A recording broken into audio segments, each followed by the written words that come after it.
How we doing, American warriors? What an absolute honor it is to be here amongst America's best alongside our allies. I look out into this audience and I truly see the eyes of American strength, the eyes of American deterrence, the eyes of Americans who put America first. So on behalf of a grateful nation, I want to thank you for your willingness to take the prime of your life to raise your right hand to defend our Constitution and our great nation. We salute you, we thank you and your families these 6,000 or 7,000 miles away. You know, I have the distinct privilege every day of watching President Donald Trump put America first. From the Oval Office to foreign trips, every single moment he has the best interests of our warfighters in mind. He wants to ensure in every situation, in every scenario, and every conflict, we have your back. And that's his message to me.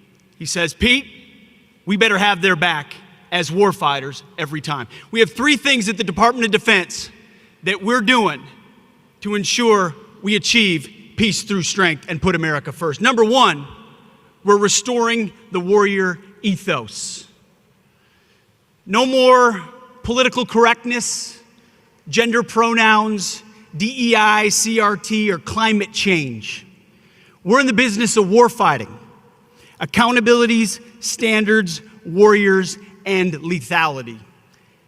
And the American people have responded. The young people of America have signed up in historic numbers, which is why you've seen recruiting skyrocket across the country in historic ways, responding to their commander-in-chief, Donald Trump. You've also seen retention in our ranks at historic numbers as well. We're restoring the warrior ethos. We're also rebuilding our military. President Trump has committed a $1 trillion defense budget, a historic budget unlike any before, a generational rebuilding of our capabilities. We will have the best ships, the best subs, the best planes, the best fighters, the best drones, missiles, air defense, space defense, border security, Golden Dome, you name it. America will be stronger than ever before under our commander-in-chief, Donald Trump. He is committed to that. And number three, we are reestablishing deterrence. Sadly, over the last 4 years, we saw a collapse in Afghanistan, what happened on October 7th, the war in Ukraine, violence unleashed by wokeness and weakness. But under President Trump, we're seeing a renaissance of peace through strength. Our enemies know that we mean business, and our allies like Qatar here know that we will stand beside them. That projection of strength, that recognition of American leadership is what unleashes peace. You see, my first motto as a platoon leader was those for my platoon, Charlie Company, 2nd of the 113th, was those who long for peace must prepare for war. We are warfighters, standing behind this commander-in-chief, prepared to deliver peace and security for the American people. And we have the greatest commander-in-chief possible in the Oval Office and here with us today. It's always my message to the troops, this man has your back. And that is why it is a distinct honor to introduce to you the 45th and 47th President of the United States, our Commander-in-Chief, Donald J. Trump.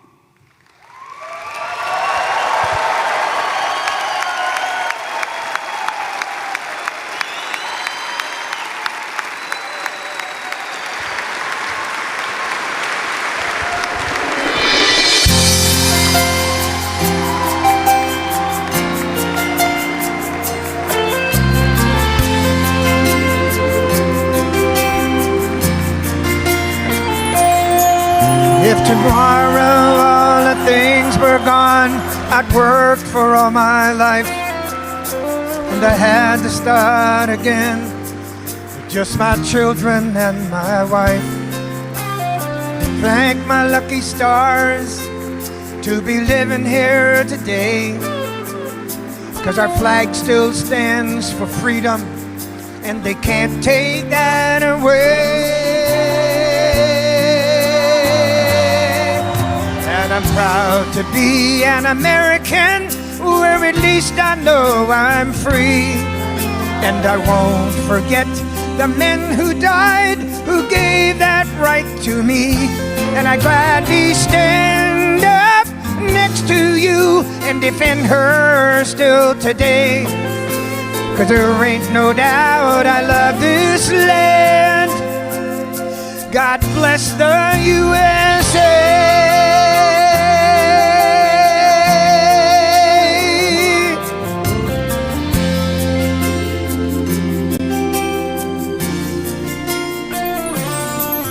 From the lakes of Minnesota to the hills of Tennessee, across the plains of Texas, from sea to shining sea, from Detroit down to Houston, and New York to LA. There's pride in every American heart, and it's time we stand and say that I'm proud to be an American, where at least I know I'm free. And I won't forget the men who died, who gave that right to me. And I gladly stand up next to you and defend her still today. 'Cause there ain't no doubt I love this land. God bless the USA.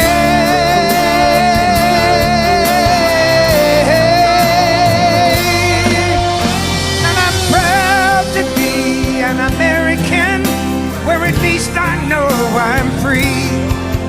And I won't forget the men who died, who gave that right to me. And I gladly stand up next to you and defend her still today. 'Cause there ain't no doubt I love this land. God bless the USA.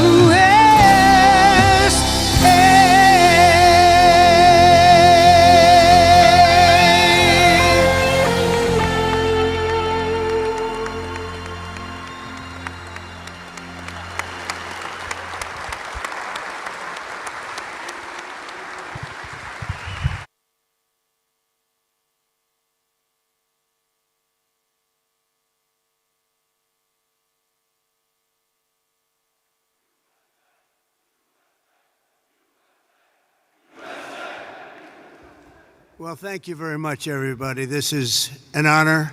What a beautiful group of people you are. You are good. I wish I looked like you. I would have been president 20 years ago if I looked like you. But I want to give a special hello to Udeid Air Base, sometimes referred to as the deed. That's a little sinister term, the deed. Today, we can all relax and be at ease, and we're going to have a little fun. I have nothing else to do, so let's have a little fun, right?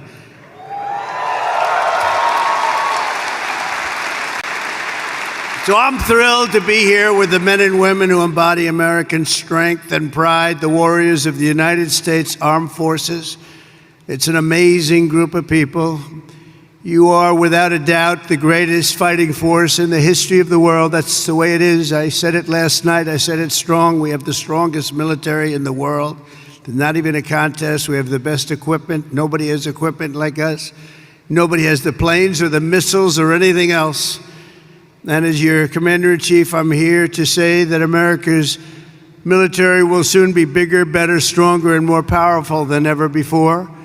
We just did a budget. The budget was the highest by far, over $1 trillion. That's a lot. That's a lot of stuff. And hopefully it's peace through strength. Hopefully we don't have to use it. Because if you use it, I feel sorry for the other guy, but we don't want to have to use it. I want to recognize a true warrior, and that's our Secretary of Defense. They put him through hell, the radical left did. And he's incredible. You know, he went to the best schools. He did the best stuff. He's a smart guy, and he's a great guy. And I just listened to his words standing backstage when he was speaking, and he really has it right on the peg. Pete Hegseth, he's going to be great. You're going to love this guy. You're going to love him.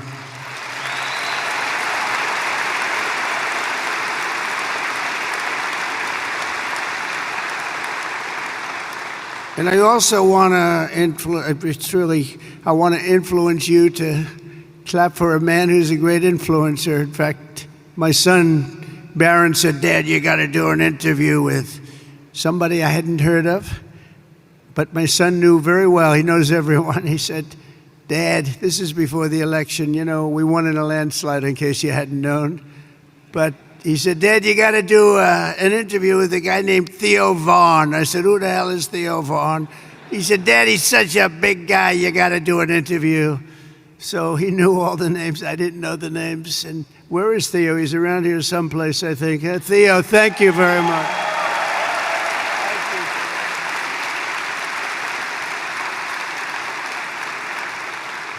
That's Barron. You know Barron. He said, "You got to do with it." We had a good time, right? Had a good time. We had like 270 million people that listened. So you know what? I think Barron was right. Thank you for being here, Theo. Appreciate it. Also, Lee Greenwood, right from the beginning, that song went on. And you know, that song was a successful song, but we made it the most, number one. We made that song, it's the top of the list of that type of song. That's a pretty big, I don't want to go into the list because you'll get upset with me if I do. Like the national anthem and things. It's like, and it became unbelievable. And I was saying you could get Elvis or anybody else to do a song. There's nothing, that was my intro song right from the beginning. Because as you know, we won 3 elections, okay? And some people want us to do a 4th. I don't know, we'll have to think about that. You saw the new hat. The hottest hat is, it says, Trump 2028. We're driving the left crazy when you see that. We didn't need that hat, but it's been an amazing period of time. And when Lee Greenwood did that song, it went from the first day. I came out, we played it. It was a great song, but we didn't know. And then I did it a second time, a third time. And that was 968 rallies ago. Can you believe that? We did 968 rallies. There's another hat says 968. I said, "What the hell does that mean?" That's the number of rallies. I said, "You have to be kidding." But from the very beginning, and we played Lee's song, and it was the walk-on.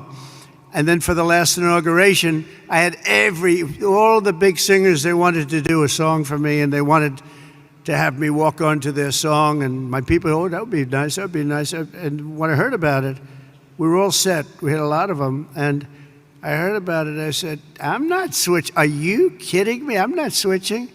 So we stick with Lee, but nobody could have done better than Lee, and he's been so loyal and so great, and it's been really about 9 years of that stuff. And you know, we had 3 unbelievable campaigns, and it's been an honor. And there's nobody been stronger than the military in terms of backing us, nobody. So I just want to thank you all very much. Great honor. Thank you very much.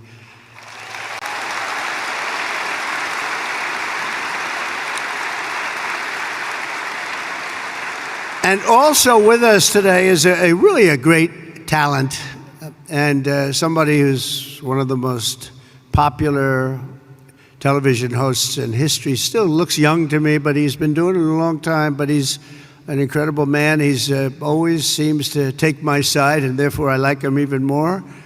But he has common sense. We talk about common sense all the time, but he's one of the biggest in the history of television, the great Sean Hannity. He's here someplace. Sean, stand up wherever you are. Thank you, Sean. Thank you. Where is he? Thank you, Sean. Thank you, Sean. He was a little shy for a change. I've never seen that. We're also grateful to have a very excellent ambassador, Timmy Davis. Everybody loves him. Timmy, thank you very much. Thank you, Timmy. Along with your great military leaders, these are real leaders. These are real tough cookies. Lieutenant General Derek Trapper France, Major General David Shoemaker, Brigadier General Richard Deuce Dickens, Chief Master Sergeants Chris Murphy and Joshua Wiener, and Colonel Brian Ellis. We want to thank you, amazing people. They're real leaders, and this is one of the great bases anywhere in the world, and we're lucky to have them. Thank you very much, fellas.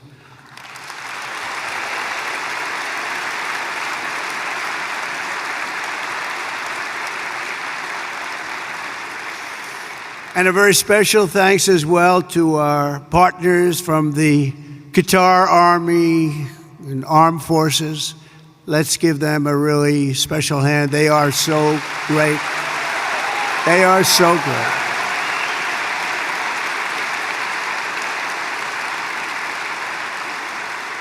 And in particular, we want to give a little special applause for somebody that's been so good. Deputy Prime Minister and Defense Minister, Saud. Where are you, Saud? Thank you very much. Great. Thank you. Thank you. It's an honor. Yesterday, we signed an agreement for Qatar to purchase $42 billion worth of the finest American military hardware, including THAAD missile batteries, Pegasus refueling aircraft, Desert Vipers, light armored vehicles, amphibious combat vehicles, the MQ-9B, and the Sky Guardian drones. That's all the best stuff. If it isn't, please stand up and tell me and we'll get something else. But I believe it's the best. Qatar will also be investing $10 billion to support this massive base in the coming years, and there's no place like it, they say. And a man, the leader, Amir, he's been a special friend of mine for a long time, long before I did the political thing. When he was a novice, he was a young guy, and we got to know each other, and we liked each other and got along long before I ever thought of running for president. And it's nice when you have that kind of a relationship. We got along right from the beginning. He's a special guy. He's a great leader of your country. So I want to just congratulate you on that, and all the Qatari people. A spectacular group, and it's an honor, and I don't think our friendship's ever been stronger than it is right now. It's you had the last administration. I don't know if they knew too much about what was happening, but this administration does, and you will never see anything like the relationship that we have. We just left Saudi Arabia, as you know, and you have a fantastic crown prince. He is a fantastic guy likewise, and we're going from here, we're going to UAE and United Arab Emirates, and we're going to see another leader. We have, it's an amazing part of the world, and our relationship has never been stronger. And you're going to see that as time goes by, but with us it's not words. As you know, I'm in the midst of a very historic trip, visiting the key partners in the Gulf. We had just some incredible stopovers and a wonderful day. Yesterday we had the dinner, however, with His Highness the Emir, and he is, I'm going to see him in a little while. I'm going to be saying goodbye to him, but we'll be saying hello again very, very soon. But no visit in the Gulf would be complete without stopping to salute the people who keep America safe, strong, and free, and the patriots of the United States Army, Navy, Space Force. I love Space Force. That's I have to say, that's my little baby. You know, I started that. They said, that will never work. Oh, it worked. You know, we were way behind Russia and China, and now we're way, way ahead of everybody. So Space Force, I'm very happy. That was not since the Air Force has that happened. So we created a force, and it's a big force, and it's a brilliant force. So Space Force, thank you for doing such a great job. The Marines, and of course, the United States Air Force. Al Udeid is the home of the legendary 379th Air Expeditionary Wing, known as the Grand Slam Wing. We also have the 1st Expeditionary Theater Support Group. You got them all. And let's not forget the top-notch Army soldiers from the 11th Air Defense Artillery, the Imperial Brigade. Thank you, fellas. That's great. We also have the 8th Expeditionary Air Mobility Squadron, known as Mighty Ochos. Where are the Ochos? We don't want to fight with them. All of you are the tip of the spear. You're the finest we have. Anywhere in the world, you're the finest we have. You're the finest anyone has in the fight against the enemies of civilization. You're the people that are defeating chaos, combating terror, defending our interests, supporting our allies, securing our homeland, and making America incredibly proud. And you know what? Making America great again. That's what's happened. It's happened very fast. Happened very fast.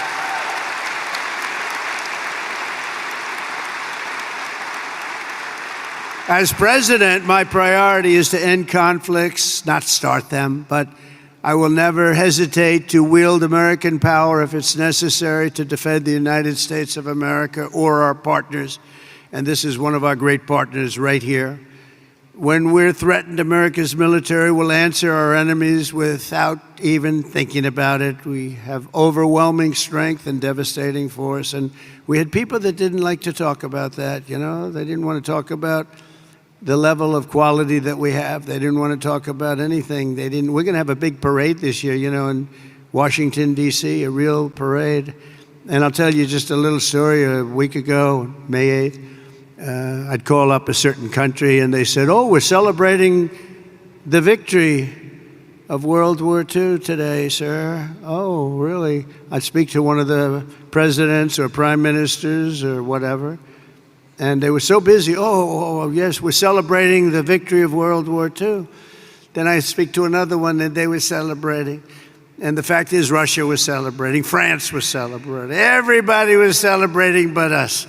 And we're the ones that won the war. We won the war.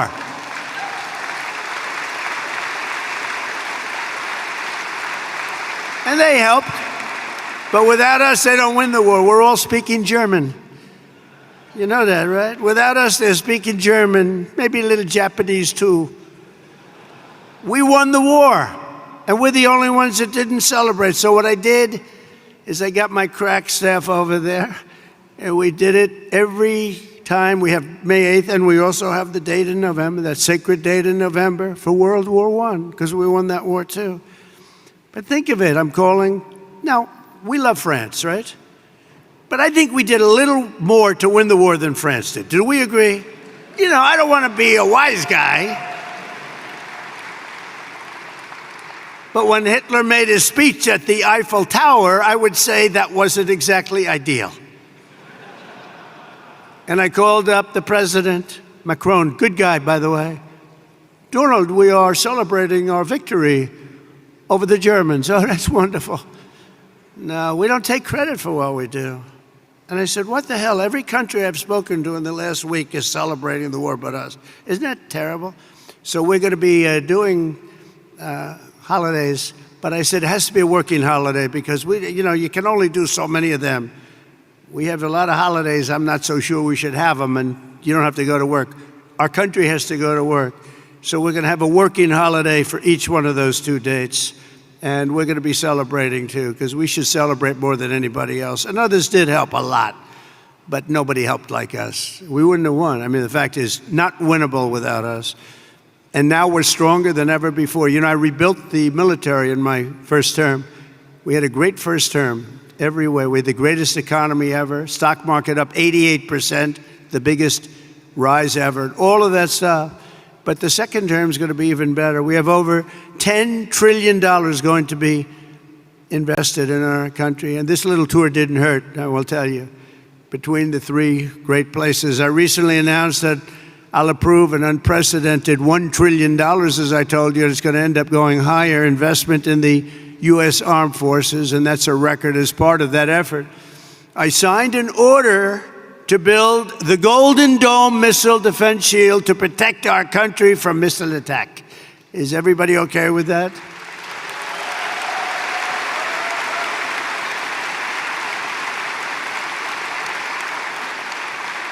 It was called the Iron Dome, but I changed it to the Golden Dome. I thought it was a little more beautiful, maybe a little more modern or something. But we're going to have it, and it's amazing, actually, what they do. It's going to cost many billions of dollars. All made in the USA. I want it all made in the USA. The days of making our parts all over the world because we have wonderful partners. No, it's America first now. America first. We're going to make it all in the USA. And we're going to, by the way, it's America first, but we're going to take care of other countries. We're going to have plenty left over because we're doing things now. You know, 6 months ago, our country was laughed at. Now our country is respected again at a level that it hasn't seen in a long, long time, and we're going to keep it that way. And our Air Force will soon have the world's first and only sixth-generation fighter jet, the F-47. Why did they name it 47? Does anybody know? I don't know. That was a nice thing, but it's quite the plane. They say it's there's never been anything done, but we're also looking at an increased version of the F-35. I think we're going to call it the F-55, which will be a double-engine plane. I like two engines on a plane. I'm sorry if I say that. But does that make sense to anybody? Does anybody agree? General, do you agree with that? I like it. Thank you. So many of you, sir, this engine is infallible. No engine is infallible. I like two engines on a plane. Should have been made with two engines. If I were here, you would have had two engines, and you would have had a lot of other victories, by the way. But we're going to do, when you think of it, Russia, Ukraine would have never started. October 7th, Israel would have never happened because Iran, as you know, was broke. They were unable to fund Hamas or anything else. It wouldn't have happened. We wouldn't have had the disaster of Afghanistan, the leaving. We were getting out, but we're getting out with dignity and strength. We're going to keep Bagram Air Base. We weren't going to give that up because it's 1 hour away from China. 1 hour. You know who occupies it now? China. The damage that administration did to this country is legendary, allowing 21 million people through an open border where anybody could walk into the United States of America is something that will never be forgiven. Grossly incompetent and evil, bad people too, bad people. But the real strength of our military doesn't come from its fighter jets. It really comes from our people. That's you. It comes from our people. You're unbelievable people. The aptitude and all of the things you have to do what you do. You know, I look at some of those engines, and I'm a pretty smart cookie. I would tell you I'm real smart. And I look at you and you take those engines apart and put them back together, blindfolded, and fix them up. It's amazing what you're able to do. And then to fly them, just incredible. You're incredible. You're a very special group of people. And that's why in my 2026 budget includes across the board. Maybe you don't want it. Look, for the good of the country, you don't have to take it. Pay raises for each and every one of you, substantial pay raises. But you don't have to take it.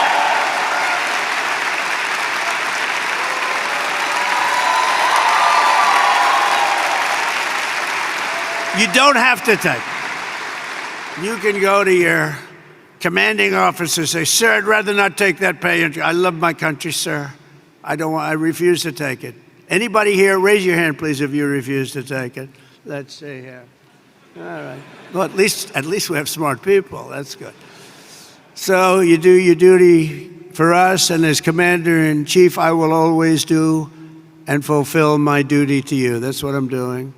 Under the Trump administration, we're liberating everything in our armed forces from really radical social experiments carried out under the previous administration and beyond that, and actually beyond that, and restoring the strong and fierce spirit of the American warrior and the American fighter. On day one, I signed an executive order stopping our service members from being forced to endure endless training sessions on political correctness. We don't care if you're politically correct. And I directed the reinstatement of all patriots expelled from our military by the COVID vaccine mandate, which should have never happened. They're being returned at their former rank with full back pay. Very important.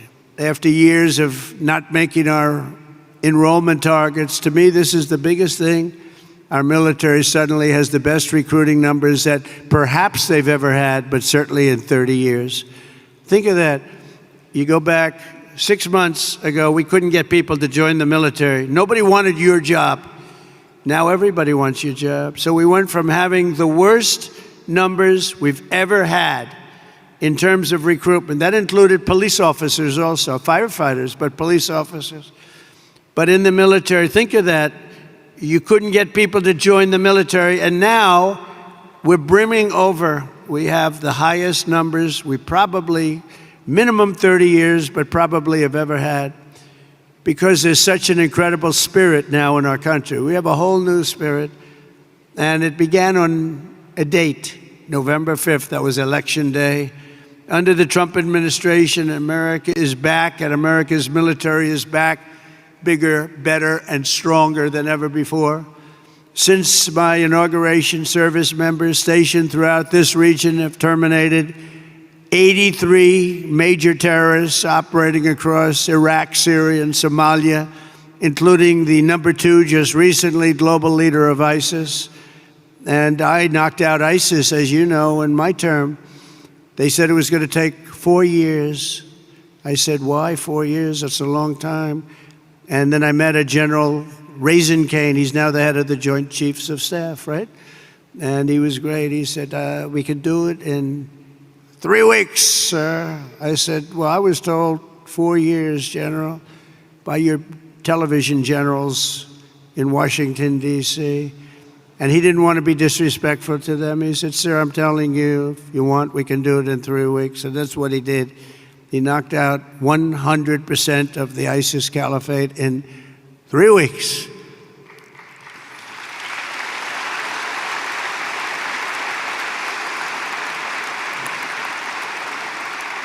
Should I tell you a little long, boring story about that?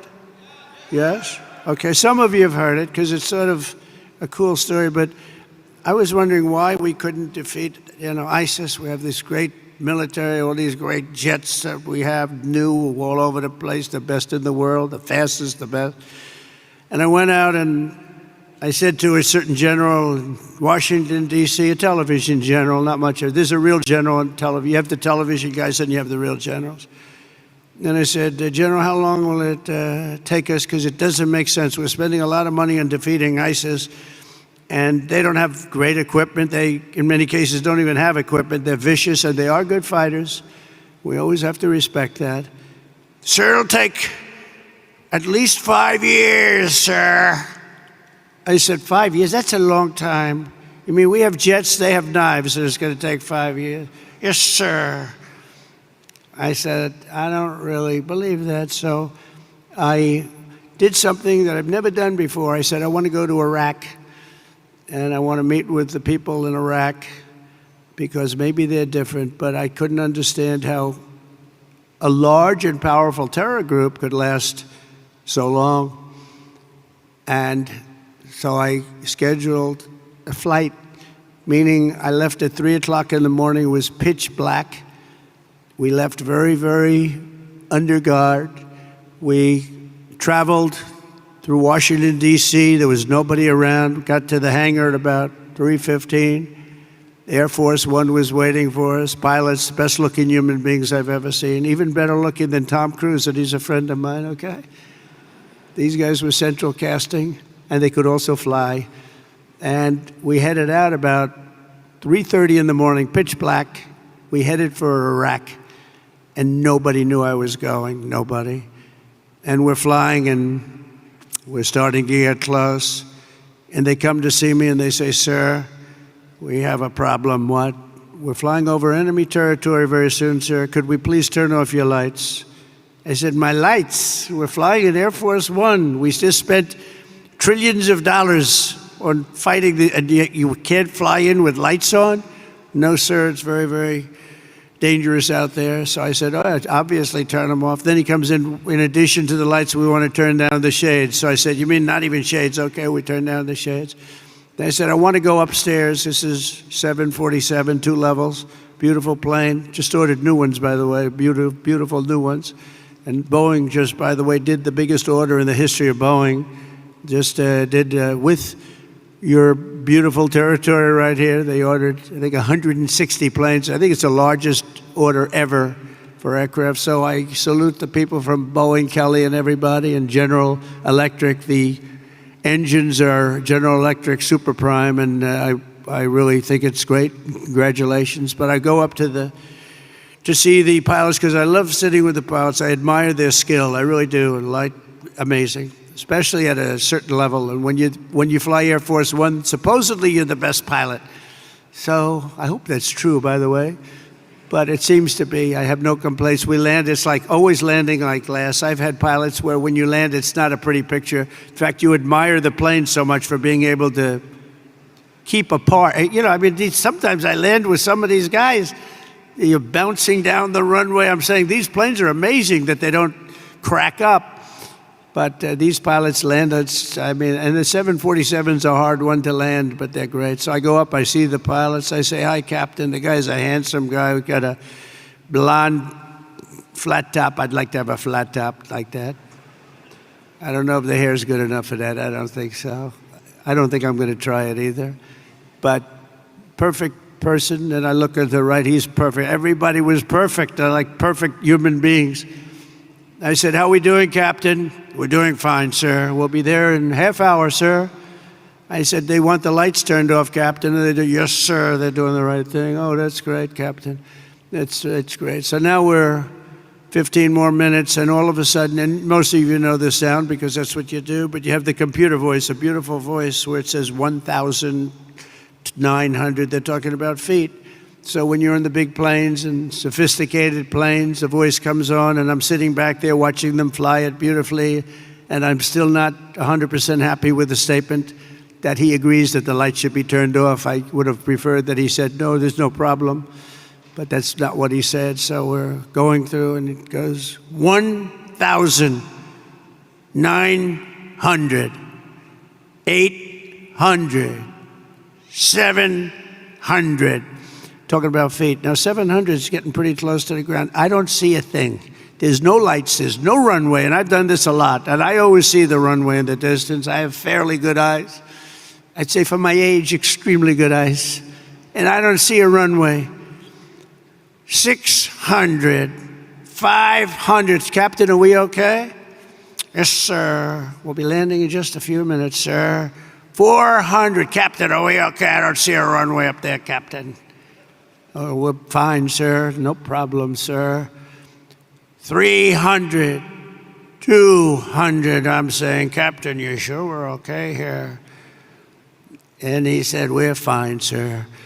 And then, boom, just lands that thing so beautifully. And I see, they had no light, they had no nothing. I don't know how the hell they do it, okay? All I know is we landed and for him it was routine. And I'm trying to pretend I'm cool as a cucumber. You know, I'm your president. I'm supposed to be cool as a cucumber. And I'm like, I'm not happy. But after we land, I actually went to my people and I said, I want to ask you a question. I did a very brave thing just there. Is the president allowed to designate himself for the Congressional Medal of Honor? And they said, sir, honestly, that wouldn't be good. I said, okay. So anyway, we get it. I kid. I have to say I kid because the fake news is back there, and they'll actually, no, it's true.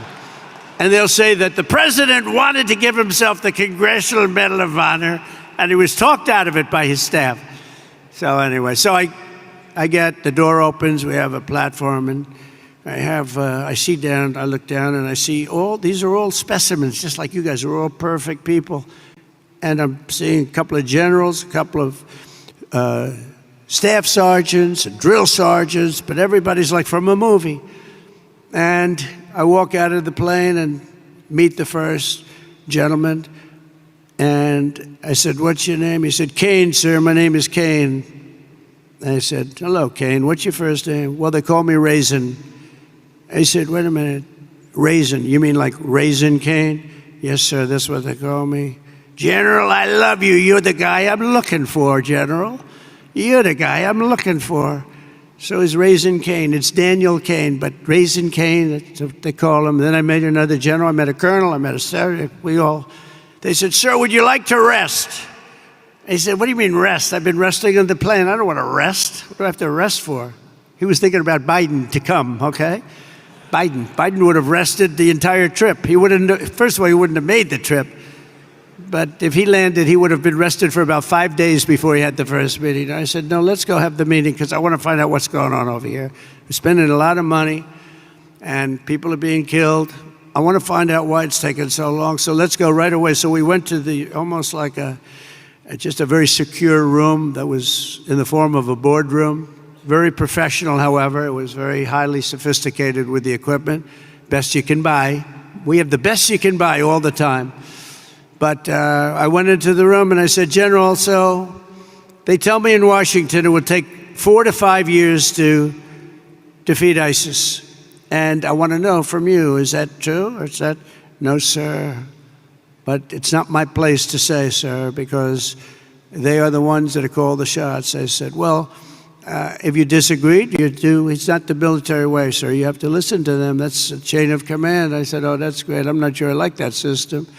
But how long do you think it would take you if I gave you total authority to go in and knock the hell out of them? So it would take approximately 3 weeks. I say, say it again, General. I was told 5 years. Sir, it'll take 3 weeks and you'll have time left over. I said, you gotta be kidding me. Where the hell have you been? And then I sort of was really in disbelief because I said, you know, I've been hearing for so long, and we've been fighting it. How long will we fight him? 18 years or something? And here's a guy telling me 3 weeks.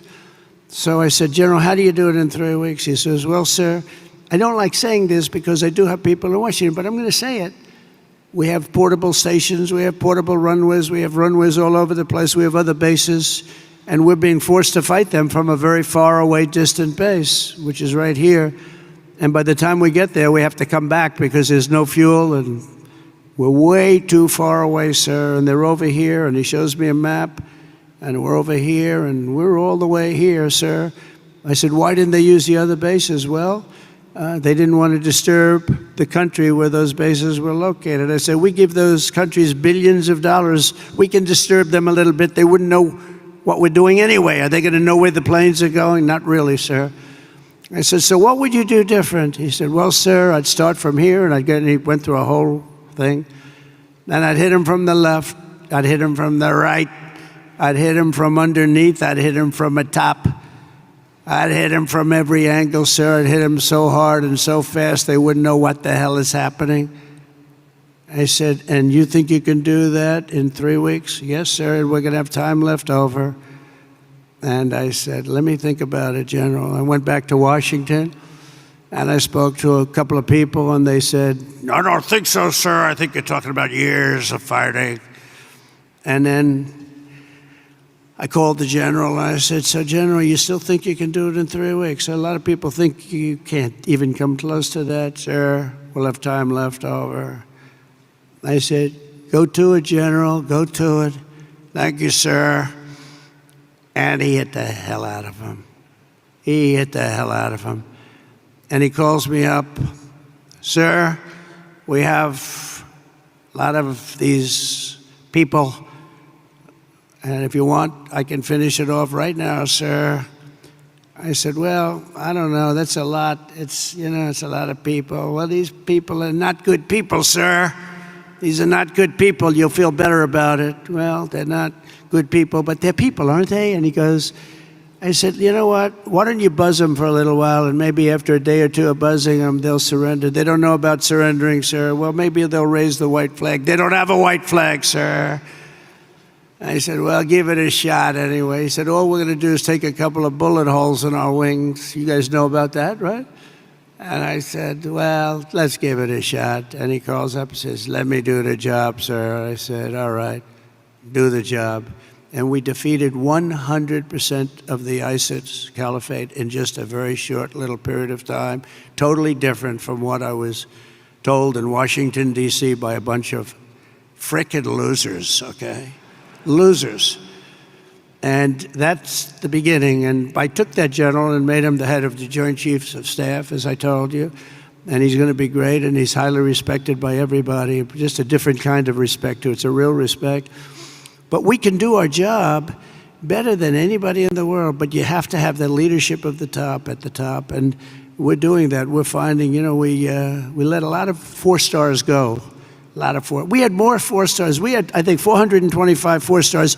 In World War II, which, by the way, we won, in World War II, we had 187 generals. And we had like 425 generals now, without really a war. And so we made a lot of changes, and we have the best. We have the best. We worked hard to figure the best, the real ones. We want the real generals, not the fake generals, and not the political generals, too. So we have something that's special, but it can show you really what happened. We also just apprehended, as an example, the ISIS terrorist of the Al-Baghdad, the one that caused all of the problems in Afghanistan, caused unbelievable destruction.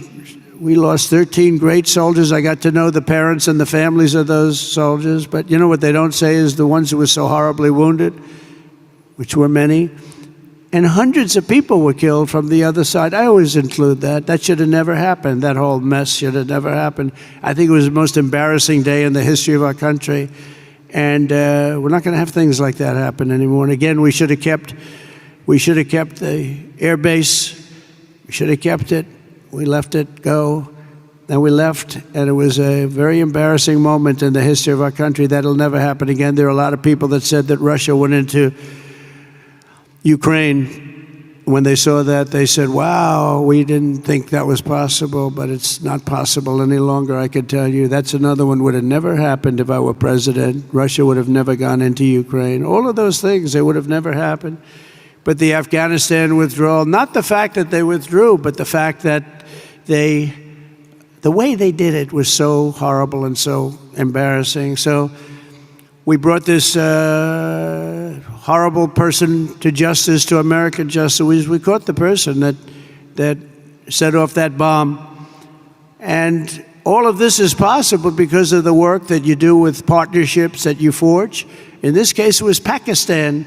And by the way, I don't want to say I did, but I sure as hell helped settle the problem between Pakistan and India last week, which was getting more and more hostile. And all of a sudden, you'll start seeing missiles of a different type. And we got it settled. I hope I don't walk out of here and 2 days later find out that it's not settled, but I think it is settled. And we talked to them about trade. Let's do trade instead of do war.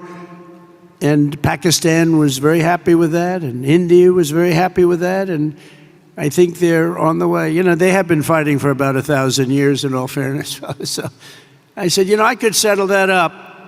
I can settle anything. Let me settle it up. Let's get them all together. How long have you been fighting? About 1,000 years. Oh, that's a lot. I'm not sure about that. I'm not sure about settling. That's a tough one. They've been fighting for a long time. But we got that settled. Everybody was very happy, I'll tell you. That looked like it was really going to be escalating out of control. But with us today is the first sergeant of the 379th Wing, Master Sergeant Patrick Elders. Patrick, wherever you may be. Where are you, Patrick?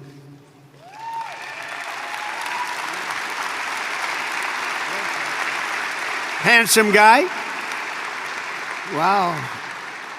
I'm looking at him from here, and it says after having served 22 years, he's a lot. How long have you been in, Patrick? Wow, that's amazing. It looks like he's like 25 years old. I'm saying 22 years. They said, we must have this mixed up. We don't have it mixed up. I guess when you love what you do, you stay young, right? And he loves what he does, no doubt about it. But having served over 22 years in the Air Force, he's one of his, right now, this is his 6th deployment. But this time it's a little different because his stepson, Airman First Class Ashton Inman, is on his own first ever deployment nearby in Kuwait, right now in Kuwait, which is really incredible. Master Sergeant Elders is proud that 2 generations of his family are now serving the same mission in the same theater, protecting the same great American flag. So say hello to him. Thank you very much. Very nice. A lot of stories like that. A lot of stories like that, and I want to thank Airman First Class Inman also very much. That's a great story. That's a great story, and we have many of them. I guarantee in this room right now there are many such stories. There are several married couples serving side by side in uniform at this base, including Staff Sergeants Tyler and Paige Duck. Where is Tyler and Paige?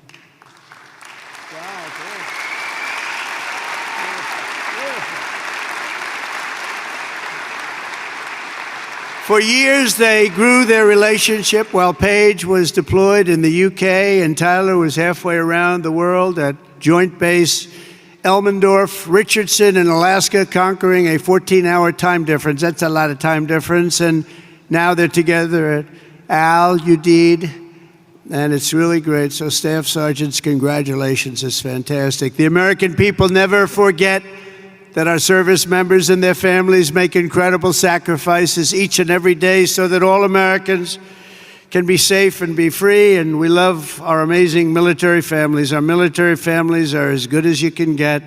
The men and women here today are part of a noble tradition of service that has been passed down from one generation of Americans to the next. And your spirit and courage and sacrifice has always been there when we needed you the most. You're always there when we need you the most. With us today is Master Sergeant Michael Schlow, who happens to be from a small town in a place called Butler, Pennsylvania. Has anybody heard of Butler, Pennsylvania? Yeah. Michael is a member of the Air Force Reserve as well as Butler County Corrections Officer. And last July 13th, he attended the rally where an assassin tried to take my life. He gave it a shot. Not good. That was someday. As soon as the shots were fired, Michael raced to direct law enforcement toward the sniper's perch, then worked to evacuate the rest of the crowd in a very safe manner. But Master Sergeant Schlow would be the first to tell you who the real hero was that day. He personally knew and really liked veteran firefighter, also a veteran of the military, great veteran of the military, who laid down his life for his country, really laid down his life for his country. His whole life was about his country. Corey Comparator, and he's become somewhat of a legend, I will tell you. He took a hard shot. He took a hard shot guarding his family. Master Sergeant Schlow, your commitment represents the very best in America. Thank you for your incredible service that day and forever, because that day was a horrible day, but you acted with incredible bravery. We've got reports about what you did. It was really amazing, and I personally appreciated it. That was a rough day. We don't want to have days like that. But Corey was an incredible guy, lost his life, guarding his wife and children. Every American warrior here today inherits a legacy of exceptional patriots who have defended our freedom for nearly 250 years. You carry on the glorious tradition of the heroes of Lexington and Concord, Gettysburg and Belleau Wood, Normandy and Midway. You embody the spirit of the soldiers who hoisted the flag over Fort McHenry and the Marines who planted the stars and stripes on the summit to Iwo Jima. That was a rough attack. You carry forward the mission of generations of Americans before you who marched through halls of gunfire, trekked over rugged mountains, stormed across scorching deserts, sailed through hostile waters, conquered unknown dangers, and poured out their blood and guts on battlefields all over the world. The military is incredible. And we won our independence. We preserved our union, protected our way of life, defeated fascism, crushed terrorism, liberated millions and millions of people from bondage, and brought communism to its knees. It's what we did. And now we're going to defend America from all enemies, overcome all obstacles and dangers, and as one nation, we're going to build a future of peace and prosperity for generations to come. Together we will stand strong, we will stand proud, we will live free, and we will fight, fight, fight, and win, win, win.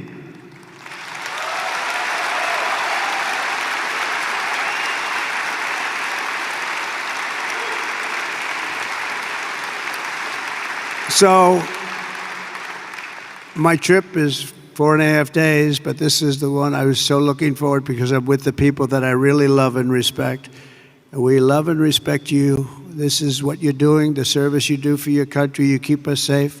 There is no more important profession. And I was so proud to see those reports coming in just a few days ago saying that the enrollment is at the highest level ever, especially when I had to suffer running against a group of people that were very inappropriate, where they allowed that reputation of what you stood for and what you stand for to deteriorate to a point where we weren't able to recruit. So just remember this, you have a job now that everybody wants. Everybody wants to be doing what you're doing. It's a special job, and I'm so proud. When I saw those numbers come across the board that we set the record for enrollment in the military, and we took that from the exact opposite just 6 months before, I was very, very proud of that. We have a great country. We have a proud country. We have a country that's respected all over the world. And as I said before, a year ago we were laughed at, but nobody's laughing at our country anymore. We're the most respected country anywhere in the world. And thank you very much, and enjoy your lives, and God bless America. Thank you very much. Thank you.